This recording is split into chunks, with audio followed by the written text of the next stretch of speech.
ہم کریں گے ہر مظلوم کی حمایت۔ السلام علیکم، میں ہوں حرین فاطمہ اور آپ دیکھ رہے ہیں حمایتی نیوز HD چینل۔ نظر ڈالتے ہیں آج کی اہم خبروں پر۔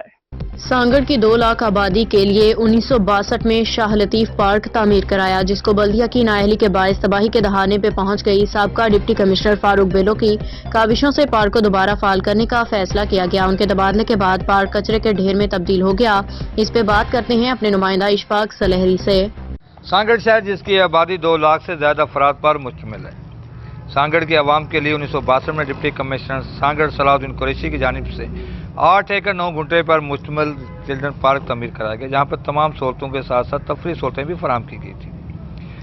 درخت لگائے گئے تھے جہاں پر بیرون شہر جانے والے مسافر جہاں پر بسوں کے انتظار میں بیٹھتے تھے، اور مزدوری کرنے کے لیے شہر آنے والے مزدور جہاں بیٹھ کر کھانا کھاتے تھے۔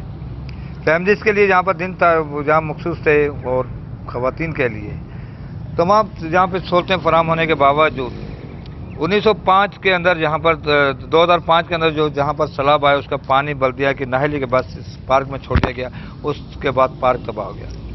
سابقہ ڈپٹی کمشنر سانگڑ محمد فاروق بیلو، جن کی یادیں اس پارک سے وابستہ تھی، ان کے تعاون سے ایک بار پھر اس پارک کو فعال کرنے کے لیے خطی رقم رکھی گئی، لیکن تاحال ان کے جانے کے بعد اس پارک کو دوبارہ غیر فعال کر دیا گیا، اور کسی بھی طرح کی جہاں پر سہولتیں فراہم نہیں کی گئی۔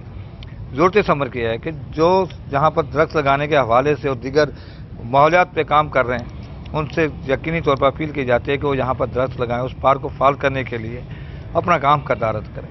تمام سیاسی لوگوں کو، NGOs کو اور سرکاری اداروں کو بھی چاہیے کہ وہ خواتین اور بچوں کے لیے تفریحی سہولت فراہم کرنے کے لیے اس پارک کو فوری طور پر تعمیر کرائیں، اور جہاں پر کچرے کا جو ڈھیر بن گیا ہے اس کو ختم کرنے میں اپنا کردار ادا کریں۔ جی